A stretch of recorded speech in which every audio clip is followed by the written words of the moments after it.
it was this.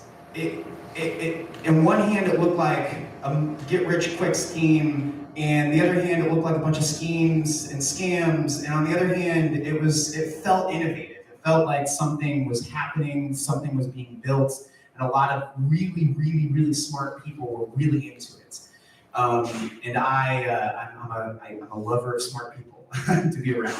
And so I got into it a little bit. I made a little bit of money. I lost a lot of money. I was in early on projects. I was phished. I was scammed. I probably touched the wide spectrum of you could touch in the world of crypto. And but nonetheless, I was still very intrigued with the industry. And I thought at that time, how cool would it be to work in this industry? And so I started picking up as many tech jobs as I possibly could on the freelance, on the side, just to build some sort of tech portfolio that I could show off. And ended up at a company in 2021 called Game7. And I could talk a lot how crypto is in different industries, finance, systems, social, and gaming. Game7 obviously is in the gaming ecosystem. This is not a talk on Game7, do not worry. But just a really quick overview, what is Game7? It's a gaming ecosystem, for lack of better terms. They have a lot of money in their treasury that they raised, and they use that money to do a lot of different things like investments and grants, and they also build some games, and they also they have a full tech stack, they have a full economic loop that they do. They have a DAO, which is basically a Web3 version of a publicly traded company. They have their tech, and then they have games. Through their economic loop that they've created, they try to go for player engagement, which leads to game expansion, which leads to more adoption, which leads to more value, and then that value is distributed to everyone else, and then the players are expanded, and it just kind of keeps going in circles and circles and over and over and over again. So I was on the product team. I was their career director / designer over there, working with 3D designers underneath me and working with other product designers. And this was the product specifically I was on. You can we have this portal, which is kind of like our community hub for Game7. You can build an avatar, you can level up and rank, you can redeem these cool boxes that are full of loot, and then you can complete quests, and it's this whole gamified platform. So this is like the project that I was on. Some quick metrics. We have 250,000 different citizens within the platform. We have 500,000 wallets. We have 100 team members now. We have over $1 million in rewards. Blah blah blah blah blah. So again, not a talk on crypto, or not a talk on Game7, but I do want to talk about the term Web3. And when I say, I think if we can frame what this is that we're talking about, because it's looked at and it has a lot of opinions on it, then we can better understand how it applies to design systems and design in general. Because I think it actually opens up a lot of doors. This industry does. So let's do a little history here, and then we're going to jump into it. So I read this book called Read, Write, Own: The Building of the Next Era of the Internet by Chris Dixon. It's a New York Times bestseller. It's an incredible book. He is one of the founders of A16Z, which is a huge VC, one of the biggest in the world, up there with the BlackRock crew and stuff. They have a lot of money. So he wrote this book. He's really obsessed with the internet. He's obsessed with Web3 and this emerging scene right now. So I use this framework to help describe to my mom what I do for a living. And I feel like because it maybe helped her a little bit understand what I do, it might be a good framework here for this talk. So when we say Web3, what does that insinuate? It insinuates that there's been a Web 1 and a Web 2. And when you say that, you have to see this in different eras of the world, of the history of the internet. And so much like things in our world, like recessions and stuff like that, you don't know you're in it until you look at it in hindsight, right? You can tell based on past data that you were in that era. And so when we look back, we can tell that Web 1 was the dawn of the internet. And he describes this era as the read era. It was the idea that at the dawn of the internet, you had the yellow pages on the internet. And that's it, pretty much, literally the yellow pages. And so it's this place that you could read information. You could gather information, but you could not partake. You could not write your own information on the web at that time. Early 2000s came, dot-com bubble started to arise, and then all of a sudden, the invention, literally the evolution, the invention of the internet was these DNS settings where you could own a domain and you could start inputting your own information on the web. You could have your own little plot of land, right? And so you saw an emergence at that time of a lot of blog writers specifically. So a lot of blog writers were writing blogs, writing words, writing thoughts, and the internet was full of these blogs. And the problem was anytime these blog writers wanted to put their own media on their blog, specifically photos and videos, they A, had to be very technically savvy. They didn't know how to do that. And then B, they had to host that media somewhere, which had to be on the server. And they had to pay those server costs. All the media, everything that lives on the internet requires server costs. And someone has to be paying that. And so during these early 2000s, these huge tech giants, which weren't big at that time, came onto the scene. YouTube specifically.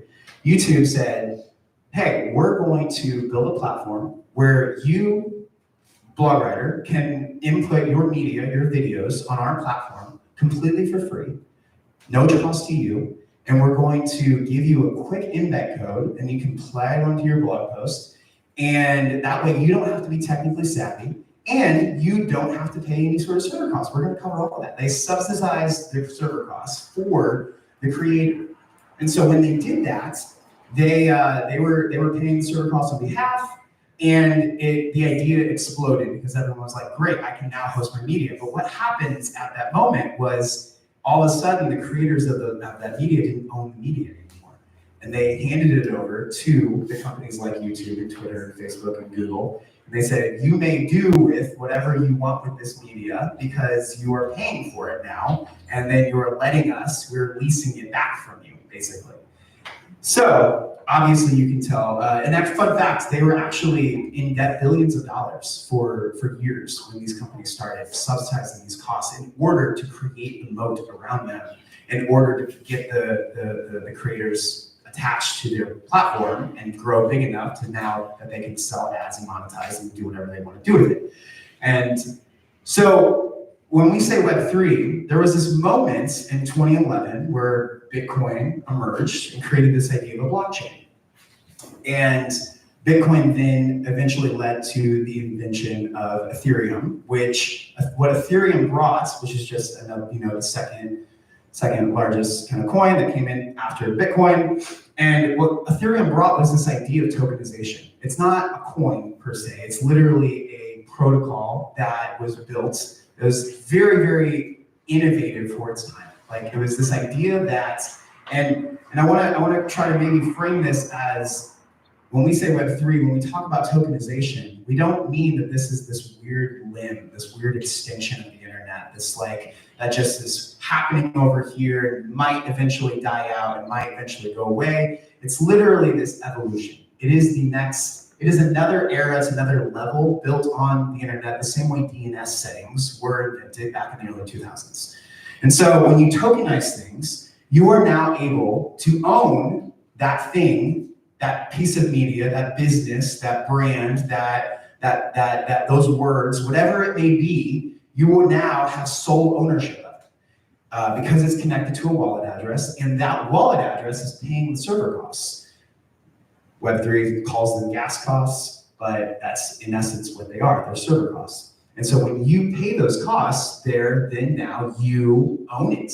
And so this is a huge development in the idea of the internet, because when you could tokenize things, you could split it up into however many pieces you want, and you don't even have to be the sole owner of it. You could tokenize it into 1,000, 10,000, 1 million pieces, and have shareholders now within what you're designing, within what you're creating. So this is the start now of our talk. What does tokenization mean, and how does that mean, and how does it relate to design? What does it open up for us as designers? It means now that the user, the customer, the fan, whatever it is, has skin in the game. It means that they are now incentivized because they are now a shareholder of whatever you're building. They now have part ownership in the thing that you're designing. And placed on, if you go this, if you hold it onto the blockchain, which has the data, which is the server, and they are paying the server cost, now they're a part of the creation. And now they are also a stakeholder. Obviously that brings challenges. It also brings doors, but I'm hoping through the challenges, we're gonna see the doors. So some of the challenges that gives as the designer, when a lot of people own the thing that you are creating, or at least have a say or a part in what it is because you've tokenized it and you have then distributed it, what can you do with that? What kind of opportunities does that give us? Well, first, the challenges, it means that trust needs to be built from the very beginning. We're gonna dive into each one of these. It means that problems need to be solved. It means that value needs to be given. And then my favorite, because it relates to IP, is that the story has to be compelling. And so these, let's see, what's the next one? Yes, we're gonna jump into the first one. The story has to be compelling. Obviously, we love good IP. Good IP is what we fall in love with. Star Wars, Lord of the Rings, some of the greatest franchises in history, has deep, deep, deep storytelling.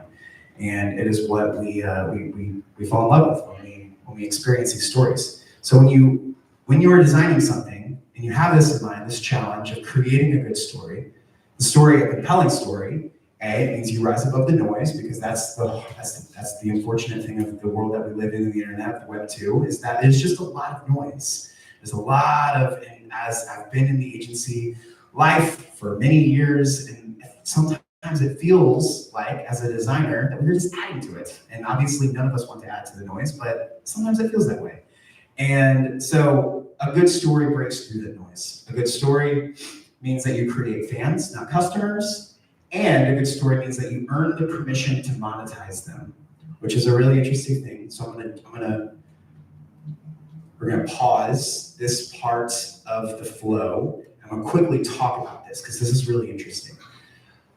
When I say permission to monetize them, I'm gonna talk back to the early 2010s in Silicon Valley. There was this movement in tech where a lot of these businesses that were starting, like these super high growth businesses that we all know and love today, like Uber, DoorDash, and Instacart, they started this movement in the early 2010s, where it's called funding the burn.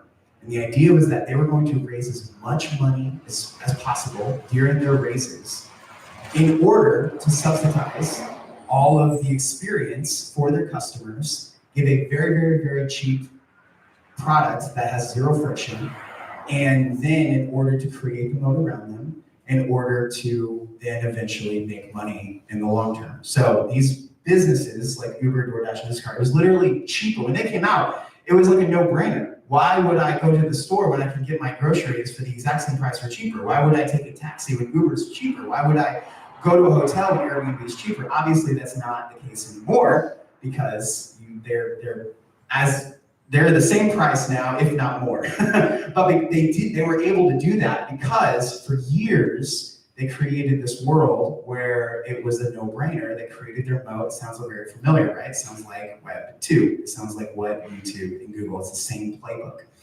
And so I think this idea that they were operating around the ideas that they could bring in the users, then they could monetize them later. And I hope that my talk here and what I'm going to talk about with Web3, in a lot of ways, Web3 is doing the same thing.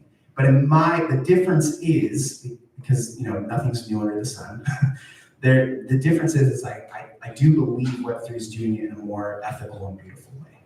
And so when you do that, when you bring in the users and you know that there are certain points along their journey that you can monetize, you can do it in a better way that gives value to everybody. This idea is decentralization. So now we can jump, real fast. Good IP, this is like a little cross going back into the talk. Good IP meets how to monetize them later. This is really interesting. World of Warcraft, super rich, really, really deep IP. We're talking IP that goes back a very long time. They were OG game creators. They were OG storytellers. And they created this world that created a very deep core group of fans. StarCraft was another one that it's a huge game. It was a massive exciting moment in the game history, but it didn't have the deep history that World of Warcraft did. And you can tell because when World of Warcraft, at one point, they launched a thing called Sparkle Pony. And Sparkle Pony was literally this like dumb little horse in the game that you could buy, this little microtransaction, and it was $15. And what happened was, because they've built such a deep, dedicated fan base over many years with good IP and good storytelling, they made more money with this $15 Sparkle Pony than the entire revenue of StarCraft 2 when it came out. And this is not a small game. They're both made by the exact same game creator. Blizzard came out with both of these. They put billions of dollars in these things. And yet, this little $15 Sparkle Pony made more than all of StarCraft because of rich, deep storytelling that they did for years on end. So now we're going to kind of jump back in. In the world of Web3, we're going to talk about some different companies that are doing different things in the design that hit these different challenges, and hopefully we can like open our minds on like maybe how to be inspired by them. One thing that good IP, good storytelling is this little company called Doodles. Doodles was just a fun little profile picture NFT company, a lot like those dumb little monkeys that people were spending millions of dollars on, right? And Doodles was kind of in essence the same thing. People were spending a lot of money on these little profile pictures. But what's different here is that it was a way to raise funds for them to eventually create a really, really rich, beautiful IP. And you can tell because since then, they've hired Pharrell Williams as their creative director. They have done, again, if you look at this as they're building an IP that expands into many mediums and many different avenues of the world. They have partnered with Adidas on in real life shoes. They've partnered with Camp up in Chicago on this really cool interactive experience. They've created a music label with Lil Wayne and Lil Yachty. They've created, they've done collaborations with Casio. They've created their own Adult Swim TV show called Dolls Involved in the Doodleverse that you have access to if you hold these keys, these profile pictures. And you can tell what they're doing is the NFT might have been a silly thing. Literally a picture, an animated image, but it was a key that unlocked this really, really rich, beautiful IP that they are creating, that they're continuing iterating on. And from a designer standpoint, it's super rich and compelling, and this is what makes up really, really cool, long-lasting stories. Another challenge is that value needs to be given to the holder, right? Because they are partakers in what you're designing. There's this really fun thing that happened literally last year. It's had 2 seasons now. It's called Crypto the Game. Kind of a silly dumb name, but Crypto the Game was this cool mixture of Survivor meets Squid Game. I was a part of both of the seasons. That's not anything special. Anyone could. All you could do was put some money into it, and then it created this large pot, and then everyone competed for that pot, very Squid Game style. And because of that, they actually were actually nominated for a 2024 Emmy for Emerging Media. They partnered with Adidas at one point because Adidas loves the Web3 world, and this experience was super cool. They were shot into different tribes. It lasted for 10 days. The pot was, I think, $150,000 at first, and the next season was like $300,000. So again, this is real money on the line that people put into this pot, very Squid Gamey, and all you had to do was survive. And it lasted for 10 days, and every day you had a different cryptographic puzzle or a mini arcade game that you had to play, or a riddle that you had to solve, or a scavenger hunt throughout the internet. They had to like work together to complete.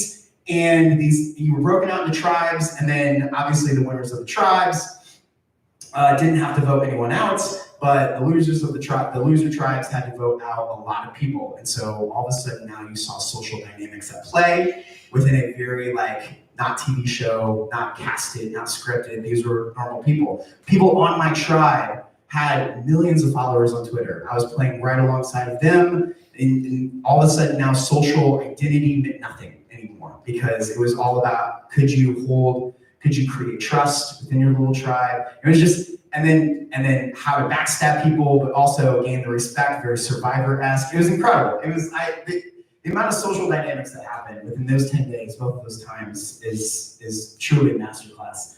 And I can't wait for the third one. Third season, they were bought out by a bigger crypto company, so potentially the third one might be even bigger. But anyway, that was fun. There's this like 22-year-old girl up in New York that created these NFC chipped press-on nails. The idea that value needs to be given is that she saw that there was a lack of awareness of kind of Web3 and tokenization within the fashion industry / more of the female audience. And so she created these really cool, beautifully designed chipped NFC nails that you could, and she debuted them in different fashion weeks, and she's really like a front runner in that side now, in that whole industry, leading out with Web3 and tokenization. Pretty cool. Story, the world's IP blockchain, very technical. I'm not going to pretend I know how to describe it on a technical level, but more or less, it's literally a network built on top of Ethereum, and literally its own blockchain, where I guess the smart contracts in and of themselves, in its code, have really fun distribution models for IP. And so again, kind of cool platform being built. Another challenge for the designer means that problems need to be solved. So here we're getting to design systems a little bit. If we look at designs being solved, problems being solved, how does tokenization unlock? I get really excited about these particular examples. The idea is if you could put tickets to a concert or to a movie on the blockchain that was owned by single wallets, verifiably by that person, all of a sudden now you get rid of all the friction that things like Ticketmaster provide for us. I love going. I was at a concert last night. Getting your access to your tickets that you bought, that you own, is one of the worst experiences you could have right now. And so if you could have a wallet built into your OS operating system and see verifiably that you had tickets to whatever you were trying to go to, you could easily not only use them within one click, but you could send them to another wallet. You could send them to your friend within 2 clicks. Another over here, zero knowledge is a cryptographic term, which is very high privacy. And so if you could create a zero knowledge smart contract that held your private information like credit score and employment records, you could then in 2 clicks submit that information to a landlord on Zillow, through Zillow, and they could have access to that without a third-party mediator, without all these, like, the landlord didn't have to use someone to check background checks or credit scores, and you didn't have to go through Zillow's third-party to do that either. Again, it's just creating more frictionless design systems. Other really fun explorations of what tokenization can do with design systems is, again, with the tickets, Fred again could tell verifiably that you were at one of his very first concerts. And when you were at one of his very first concerts, he could then airdrop into your wallet an exclusive invite to his listening party. There's no way for Fred again to know how to do that currently, right now, without doing insane digging. And even our quick way to even deliver those assets, those tickets, to his private listening party.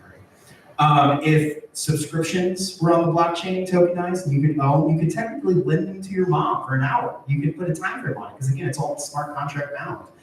This is all about eliminating friction. And as design systems go, that's the whole point. Like, good UX eliminates all friction.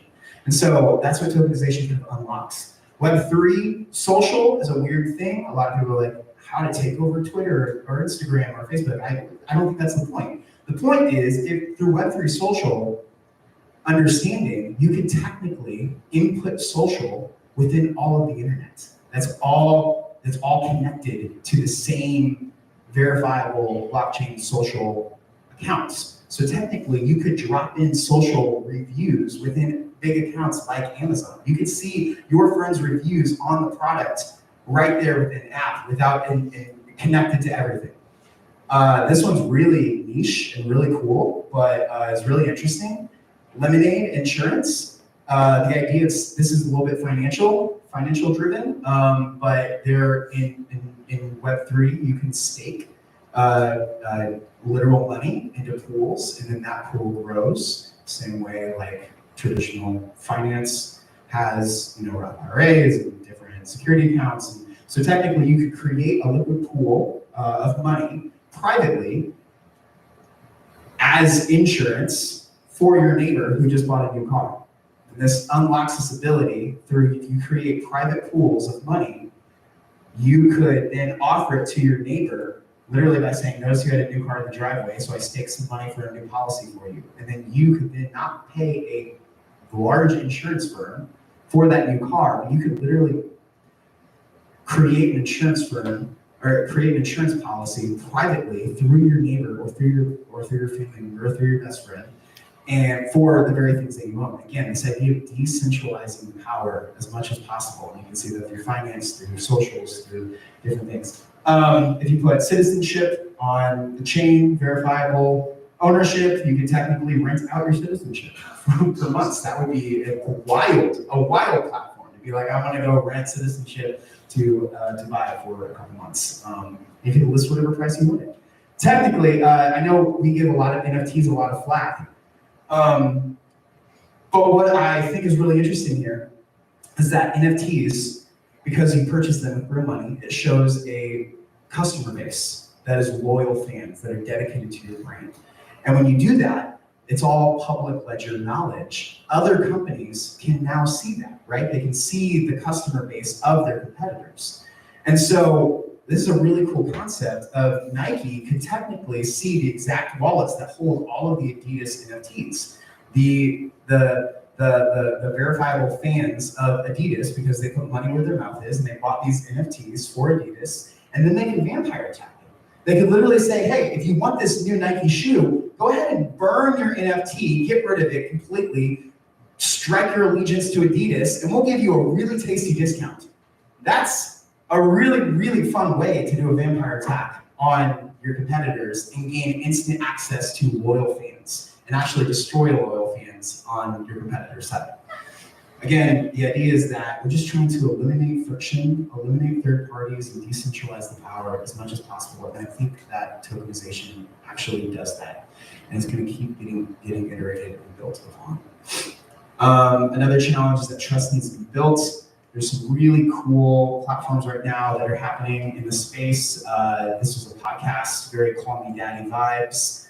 It's called Boys Club. It's run by two girls, and they're bringing trust because they created this podcast at first that exploded, and it's done in a very they talk a lot about taking the cringe out of crypto, and they want it to be cool.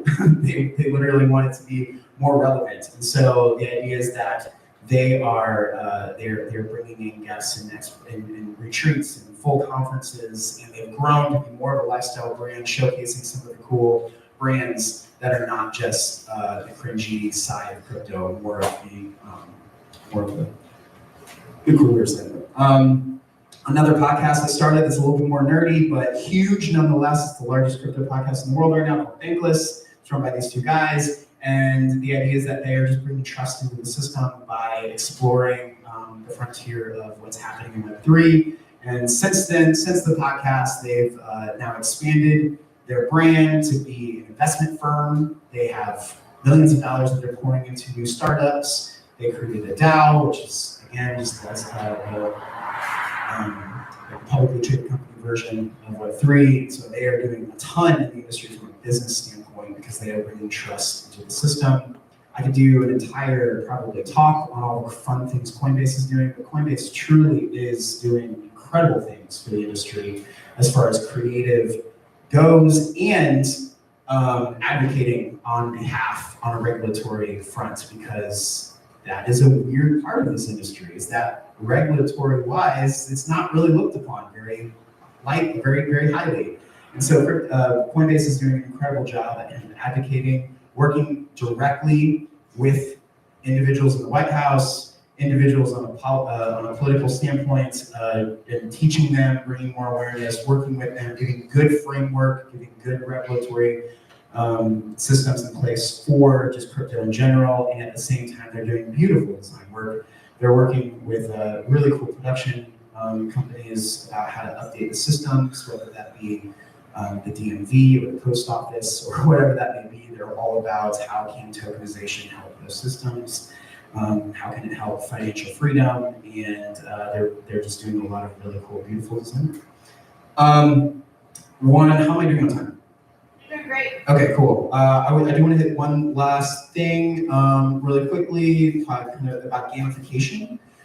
Obviously, I'm in the gaming ecosystem industry of crypto, so I've been in, over the last couple of years, I've been very heavily involved in just gamification in general. There's a dark side of gamification, just go to Las Vegas, you know that, it's all about dopamine hits. But there's a really, really fun, interesting side of gamification as well. And I believe everyone can apply and understand and apply this to what they're building in a cool way. I'm gonna talk about economy flows. This is a really early iteration of Game7's economy flow when we were first building it out in the product. And the idea is how just basically mapping out the journey of your user and then finding within the journey the different points of the journey that you can add value or the different points of the journey that you're trying to extract value. And when you do that, you can create this really, really beautiful economy flow where everyone wins. And the idea is that your user, for at least for Game7s, is you're wanting them to spend time to complete quests, to gain XP, to level up, to earn boxes, to then get crafting materials, to earn cosmetics, which the final good of that for the user is to increase their social status on the platform, or to get more, or to get rich, or to influence on a governance side, right? There's always, you can then tell, by tracking out this economy flow, you can tell what kind of value are you giving the user, what kind of value are you hoping to get from the user, and where can it be a two-sided street, or a two-sided way to look at it, where everyone wins. I think Adidas is doing a ton of little economy flows. They love Web3, so you can just go on and see all these micro economy flows that are all happening. And when you bounce into one, obviously it's all kind of around their shoes and their fashion. But if you bounce into one, then you can tell they're taking the user through a very interesting flow that is bound by time, it's bound by gatekeeping, it's exclusive in different parts. And again, they're trying to bring the user on this journey, giving them value along the way in hopes that they can become really dedicated fans and customers of Adidas. This is less to do with gamification. This is just because I thought it was really cool, but there's this dude who blew up a car and then took every single car part that he blew up and put it on the chain as its own NFT, and you could own part of the car. I just thought that was fun. Has really nothing to do with economy flows. The idea is that this is an experimental, new, progressive, innovative piece of the internet. And when that happens, there's a lot of it, when experimentation happens, a lot of times it doesn't work perfectly well. And the whole point of an innovative, early infancy stage evolution is people test its limits and people try to find where they can exploit it. And when you input things like finances, then you can, unfortunately what happens is that, you know, along the way, along the testing of boundaries within this industry, sometimes unfortunate things happen which give the industry at large a really bad name. But I believe because like every innovative industry, if we can work through that, we can actually unlock incredible value as a designer for the user that's more equally given to everybody. And so the idea is that if everything can be owned and the rules are bound by smart contracts, not by humans, and sometimes large groups of people can own one single thing, then value is distributed now across the board equally or per the contract, and then broken systems can ultimately be fixed. And that's all due to good design systems, and trying to get everyone to sit at the table. And that's all I got.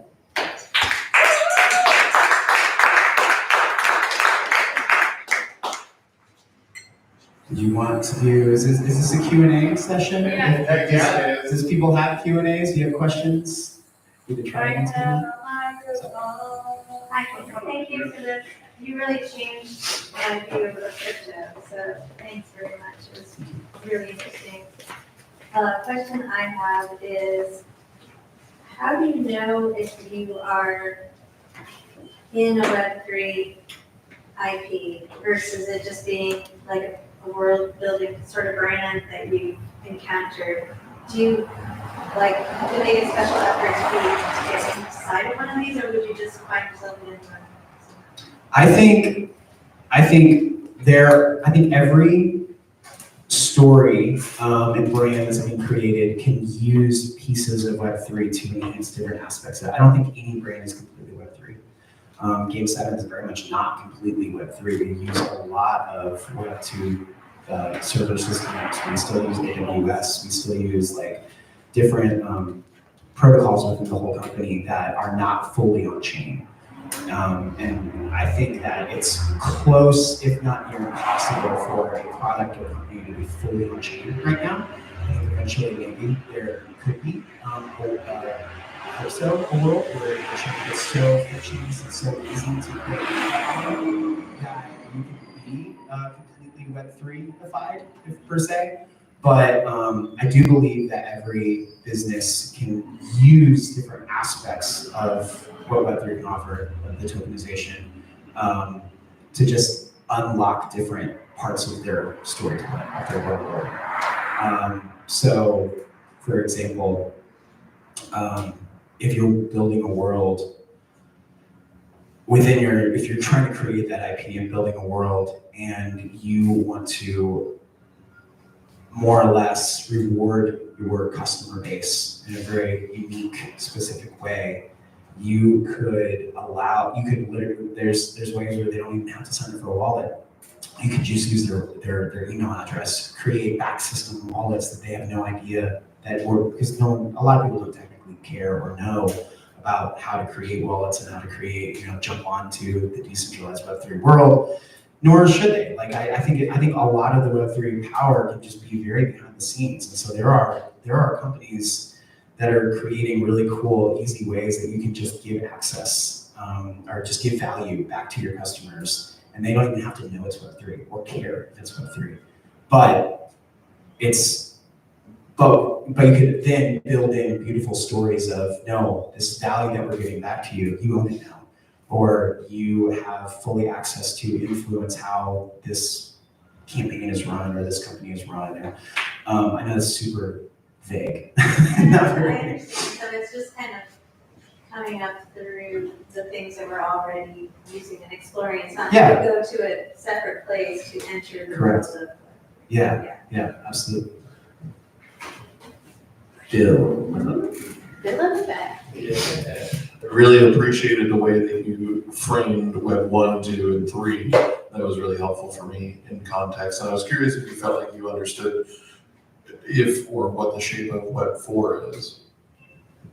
I have no idea.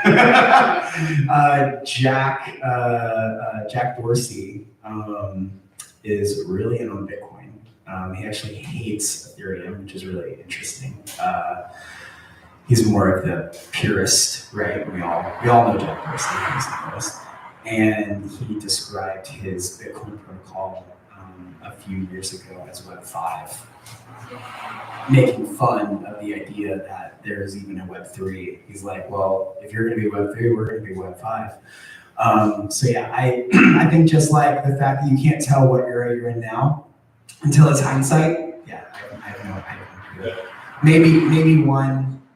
Maybe one more blockchain is now the machine, the powerhouse behind a lot of the systems in our world, and when value is actually decentralized to everybody, maybe that's Web 4. And you don't even know you're in it because it's just the internet's just evolved. Another question?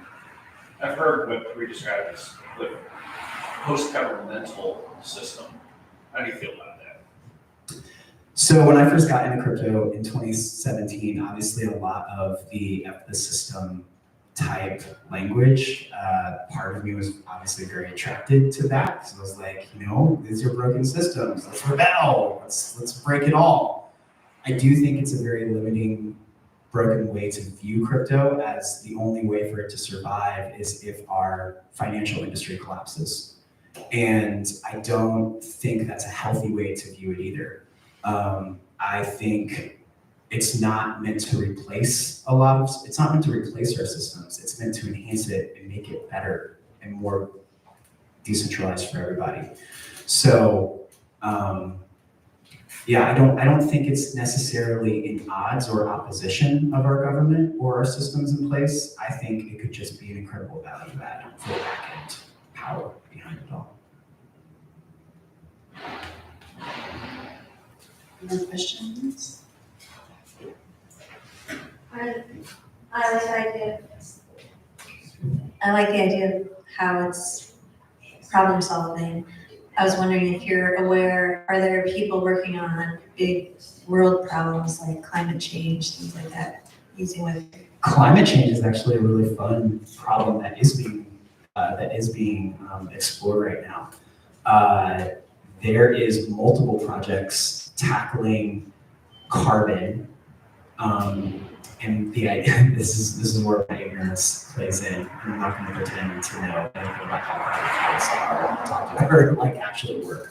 But there is many protocols that are taking technical carbon credits and putting them on chain in hopes to fix a lot of the, I can actually pull a few of the different companies that I know are doing it. Again, I'm not going to pretend I know how they're trying to fix climate change in general, but I do know there are some platforms and protocols out there tackling specifically carbon credits in hopes to affect and fix a lot of the climate change happening.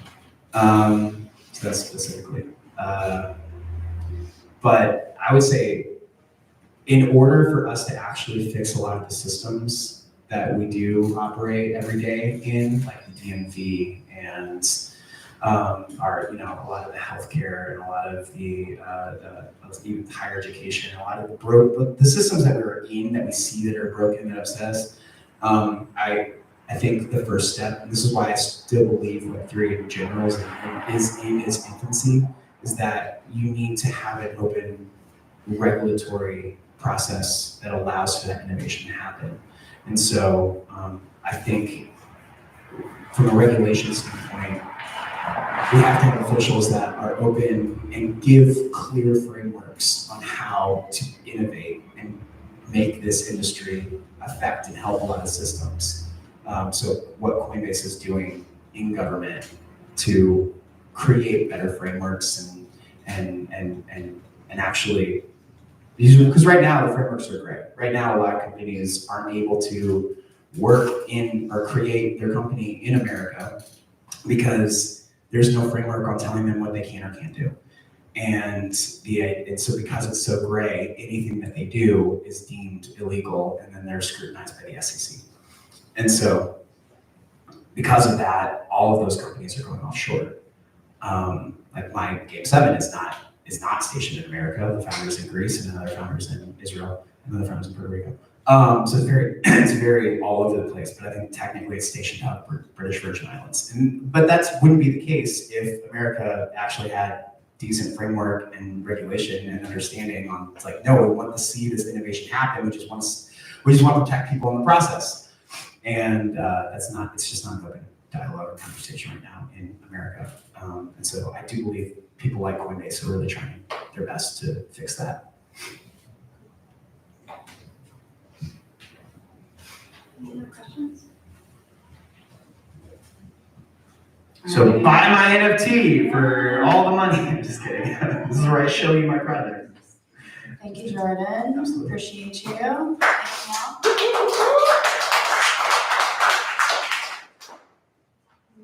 Feel free to get some coffee. We also have nitros out when they came in. So we have free coffee and some coolers over here with some other beverages.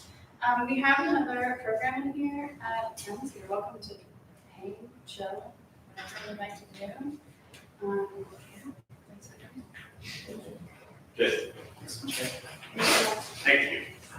Thank you. I totally disagree with you. That's the beauty of an experience on the street. Right, yeah. The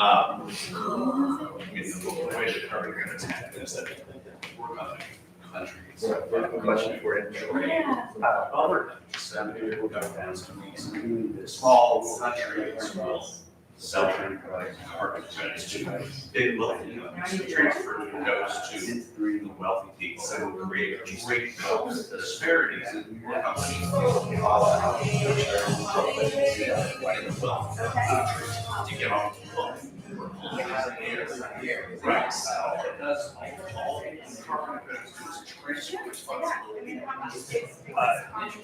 Yeah, this is why I was like, I don't even want to technically talk about this. I'm so ignorant.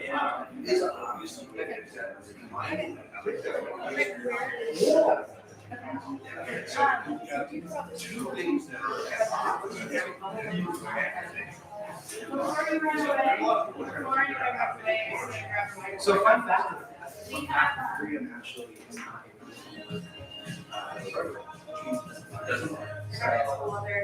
The talk continues up here with Eric and Jordan. Sorry, yeah, you do get out right now. I forgot to mention, tomorrow we do have a block party going on here, pretty much all day. It starts at 3, goes to 9, lots of different things going on. But I wanted to make you all aware that the street is going to be closed. That next block down, all the way to Compton, our block, and this block over here. The block party is only this part tomorrow, but you will not be able to park anywhere along this way for any of your programs tomorrow. So I just want everyone to know that if you're coming for bright and early, which we have Arvelope, the founder of Arvelope, which is an urban design studio, will be in here tomorrow, Irene. Really fascinating. If you guys have seen Love Bank book, I just mix those two things together. Love Bank Park, that's on Cherokee. The new one was like really bright, lots of cool colors and lights and stuff. They designed that. They designed a bunch of things, and fascinating. Based here in St. Louis. So she'll be here for the bright and early tomorrow at 8 a.m. And I just want you to know that at that time you cannot park on the streets. So that was my PSA that I forgot to get. Eric was like, heads up. But also block parties, so come hang out with us. There's lots of things going on. Thanks for laughing at me, Bill, because I just can't hear you. I'm just like, forever. Okay, bye.